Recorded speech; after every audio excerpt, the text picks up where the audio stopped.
Hello everyone, welcome to online study point.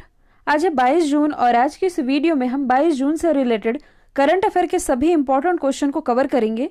तो यदि आप लोगों को इस वीडियो की पीडीएफ चाहिए, आप हमारे इस मोबाइल एप्लीकेशन को इंस्टॉल कर सकते हैं, जिसमें आप लोगों को डेली क्विज, फ्री पीडीएफ और पर डे के करंट अफेयर का ऑडियो भी मिल सकेगा। लिंक डिस्क्रिप्शन बॉक्स में दी हुई है। स्टार्ट करते हैं। हमारा पहला क्वेश्चन, हाल ही में किस देश ने कोविड-19 इलाज पर 3.9 अरब डॉलर खर्च करने की घोषणा की है? तो ये घोषणा भी हाल ही में की गई है अमेरिका के द्वारा। तो देखिए, अभी तक क्या है कि दुनिया कोरोना की वैक्सीन डेवलप कर रही है, चाहे वह भारत हो चाहे अन्य देश हो। लेकिन अब वैक्सीन के बाद दुनिया की पहली कोरोना दवा, इसके लिए जो अमेरिका है ये पैसा देने जा रहा है, लगभग 3.2 अरब डॉलर ये कोरोना की एंटीवायरल दवा विकसित करने के लिए खर्च करेगा। यदि ये दवा बनाने में सफलता मिलती है तो कोरोना वायरस संक्रमण के इलाज में बहुत आसानी हो जाएगी। साथ ही यह कोरोना वायरस के खिलाफ पहली कारगर दवा भी होगी और इसी के लिए इतनी भारी भरकम रकम जो कि खर्च करने जा रहा है अमेरिका। अमेरिका की कैपिटल करेंसी आप लोग सभी जानते ही हैं। कुछ करंट के क्वेश्चन हम डिस्कस कर लेते हैं। देखिए, कल मैंने आप लोगों से पूछा था कि ऐसी कौन सी नदी है जो कि अमेरिका और कनाडा के बीच अंतर्राष्ट्रीय रेखा बनाती है। किसी ने उसका आंसर नहीं किया था। इस रिवर का नाम है सेंट लॉरेंस रिवर। और देखिए, कनाडा, इसके बाद यूएसए और नीचे में है मैक्सिको। तो मैक्सिको और यूएस के बीच जो अंतर्राष्ट्रीय सीमा बनाती है, इस नदी का नाम है रियो ग्रैंडे रिवर। तो दोनों ही आप याद रखेंगे, सेंट लॉरेंस और रियो ग्रैंडे रिवर। अब हम अमेरिका से रिलेटेड कुछ करंट के क्वेश्चन डिस्कस कर लेते हैं। कुछ यही स्थित है टेक्सास की लोकेशन। हाल ही में इसी टेक्सास के द्वारा हार्ट बीट बिल विधेयक ये यहाँ पारित किया गया था, जो कि काफ़ी चर्चे में भी आया था।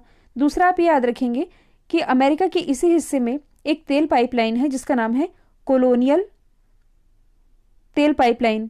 ये क्यों चर्चे में आई थी? तो ये साइबर अटैक के कारण चर्चे में आई थी।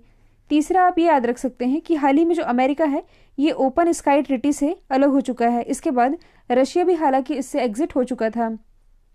अमेरिका के द्वारा 2 कंट्रीज को बैन किया गया है। कौन कौन सी है? एक तो है इथियोपिया, दूसरी है इरिट्रिया। ये इसकी लोकेशन तो अफ्रीका में है, अभी हम इसे डिस्कस भी कर लेंगे। और सारगैसो सागर की लोकेशन ये भी कुछ यहीं स्थित है। सारगैसो सागर, जिसे आप पुर्तगाली भाषा में सारगैसम कह सकते हैं, ये आप कह सकते हैं कि तैरता हुआ घास की एक मोटी चादर होती है, जो कि आप देख पा रहे हैं। यदि एग्जैक्ट लोकेशन पूछी जाए आपसे तो ये नॉर्थ अटलांटिक में पड़ती है। और आप सभी जानते हैं किसी भी एग्जाम में सामान्य ज्ञान का पोर्शन कितना इंपॉर्टेंट होता है।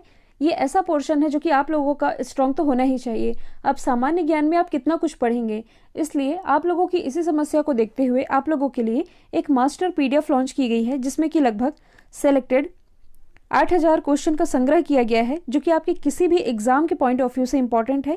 इसके अलावा एग्जाम में अक्सर क्या होता है कि मैथ्स में हमें आंसर तो आता है लेकिन सॉल्व करने में बहुत ज़्यादा समय लग जाता है। तो इसलिए आप लोगों के लिए मैथ्स की ये जो हैंड रिटन नोट्स है, जिसमें आप लोगों को शॉर्ट ट्रिक्स और इजी सोल्यूशन मिल सकेगा, ये पीडीएफ आप लोगों के लिए अवेलेबल है। अभी भी आप लोगों के लिए ये ओपन है, आप चाहें तो इसे परचेस कर सकते हैं। इससे बेस्ट पीडीएफ आप लोगों को इतने कम दाम में बिल्कुल नहीं मिलेगी। लिंक डिस्क्रिप्शन बॉक्स में दी हुई है।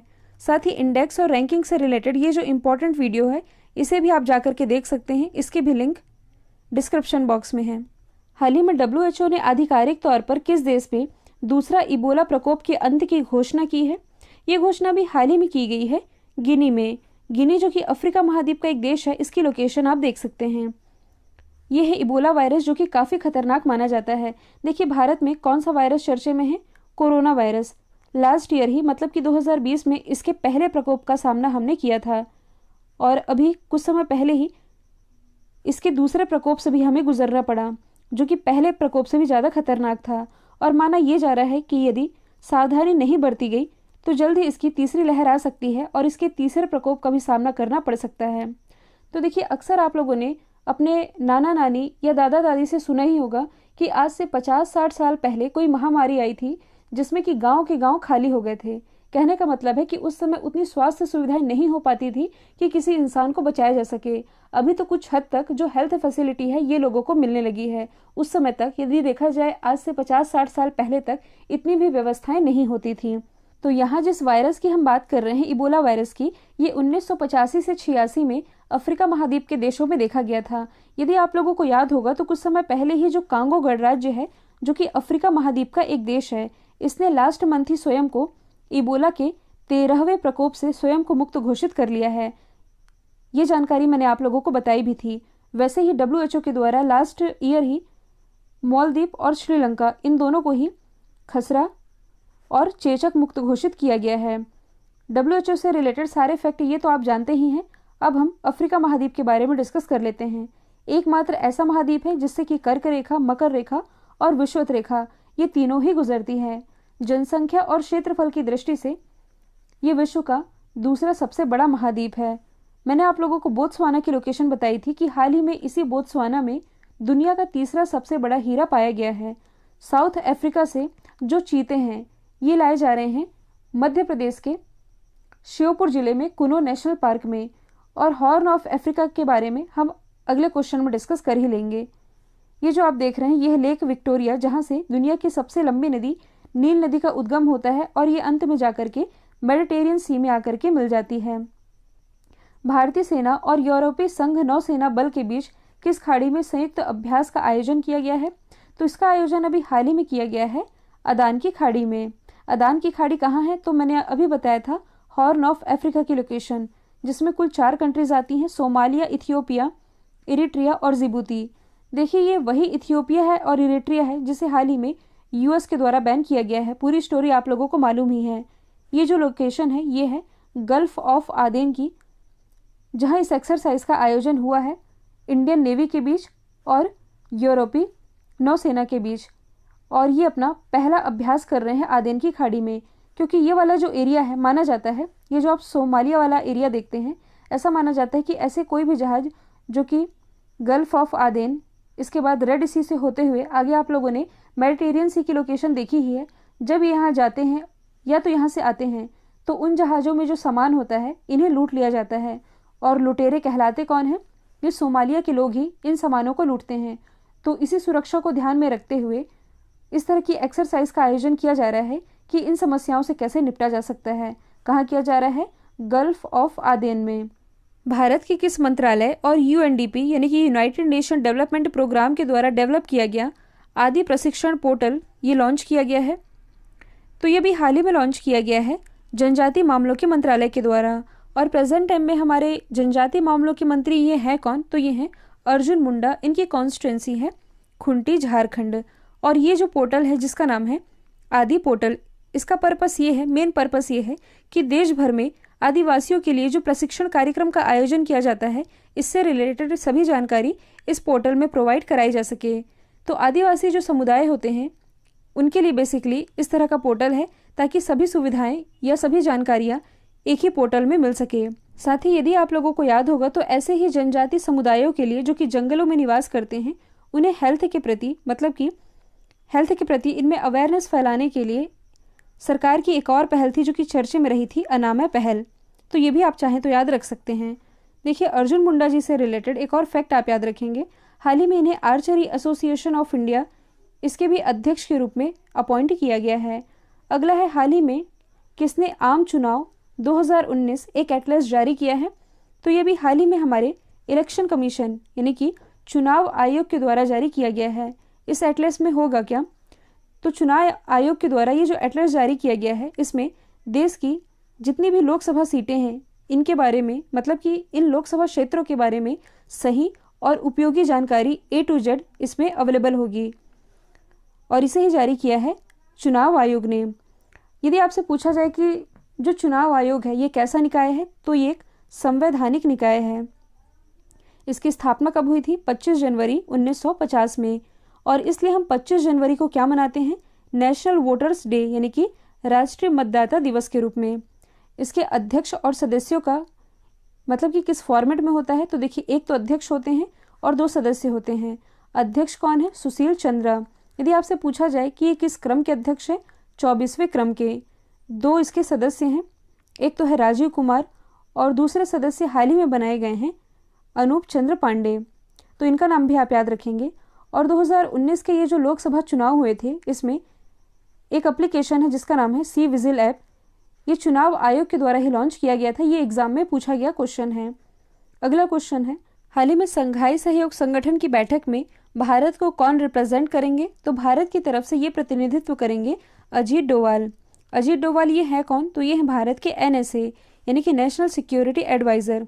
तो भारत को ये रिप्रेजेंट कर रहे हैं। ये जो बैठक है ये 23 और 24 जून को आयोजित की जाएगी, जिसमें कि पाकिस्तान के जो नेशनल सिक्योरिटी एडवाइजर हैं मोइन यूसुफ, ये भी शामिल होने वाले हैं। और ये पॉसिबिलिटी तो कम ही है कि इन दोनों देशों के बीच किसी तरह की वार्ता का आयोजन किया जाए, क्योंकि ये जैसे ही यहाँ से लौटेंगे अजीत डोवाल, वैसे ही भारत में किस मुद्दे पर बैठक होनी है? एक अहम बैठक है, आप सभी जानते हैं, कश्मीर मुद्दे पर अहम बैठक होनी है, जिसमें कि अजीत डोवाल इनका भी शामिल होना कंपलसरी है। यहाँ हम जिस संगठन की बात कर रहे हैं दैट इज SCO यानी कि संघाई कॉरपोरेशन ऑर्गेनाइजेशन। इसकी कुल मेंबर कंट्रीज हैं 8। कौन कौन सी हैं? Russia, China, Bharat, Pakistan, Kazakhstan, Kyrgyzstan, Tajikistan और उज्बेकिस्तान। तो यहाँ से आप याद रख सकते हैं कि जितनी भी इस्तान कंट्रीज़ हैं ये लगभग सभी इसमें शामिल है, मात्र एक शामिल नहीं है। ये कौन सी है? तो ये है तुर्कमेनिस्तान। तुर्कमेनिस्तान को छोड़ करके बाकी जितनी इस्तान कंट्री है आप देख सकते हैं, किर्गिस्तान, कजाकिस्तान, पाकिस्तान, उज्बेकिस्तान, ये लगभग इसमें सभी ही शामिल हैं। और SCO अपने सदस्य देशों के बीच सामाजिक आर्थिक सहयोग बढ़ाने की कोशिश ये करता रहा है जब से इसकी स्थापना हुई थी। कब से हुई है? 1991 में USSR के विघटन के बाद। तो आप मैप में देख सकते हैं तजाकिस्तान की लोकेशन, ये चाइना से बॉर्डर शेयर कर रहा है। इसकी राजधानी क्या है?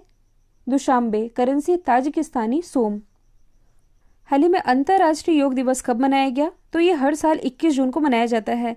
हालांकि ये भारत की ही पहल थी, जिसके बाद से 2015 से हर साल 21 जून को हम अंतर्राष्ट्रीय योग दिवस के रूप में मनाते हैं, क्योंकि ये जो 21 जून है ये उत्तरी गोलार्ध का सबसे लंबा दिन माना जाता है। और भारत ये तो उत्तरी गोलार्ध में ही स्थित है। और इस बार का जो योग दिवस है ये इसका 6वां क्रम है।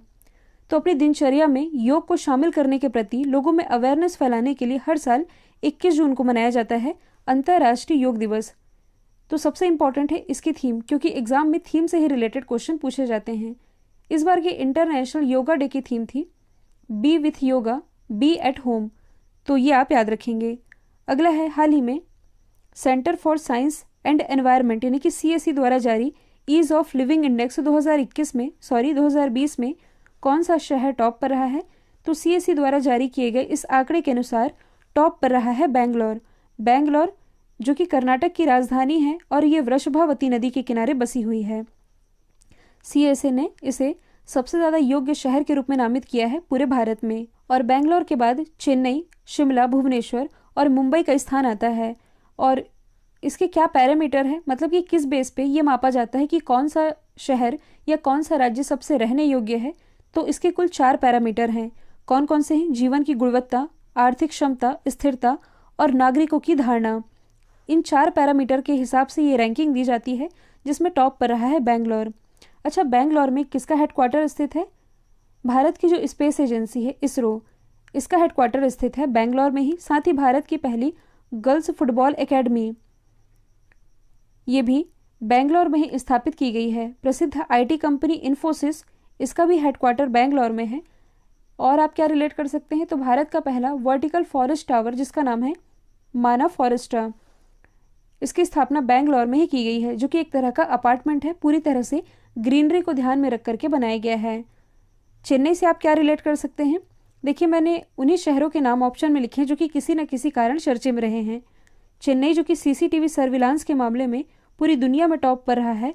इंदौर ये स्वच्छता सर्वेक्षण में लगातार टॉप पर बना हुआ है। और यदि आप लोगों को याद होगा तो हाल ही में गाजियाबाद नगर निगम के द्वारा ग्रीन म्युनिसिपल बॉन्ड जारी किया गया था, और ऐसा बॉन्ड जारी करने वाला ये भारत का पहला नगर निगम बना था।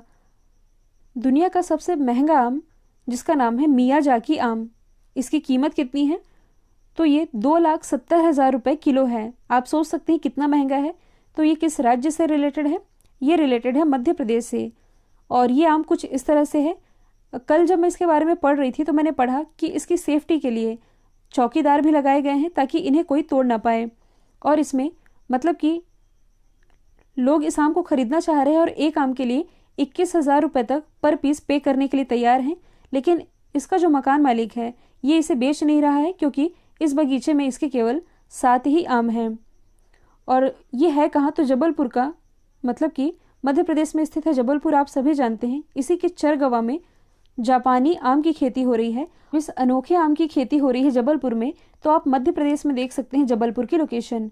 जबलपुर ये किस नदी के किनारे बसा हुआ है, तो ये बसा हुआ है नर्मदा नदी के किनारे। नर्मदा नदी जिसका उद्गम मेरे ही शहर अमरकंटक से होता है।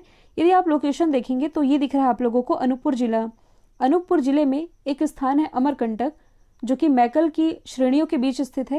ये जो मैकल श्रेणियां हैं ये मध्य प्रदेश और छत्तीसगढ़ दोनों की बॉर्डर पर स्थित है। कुछ सीमा हमारे एमपी में आती है और कुछ छत्तीसगढ़ में।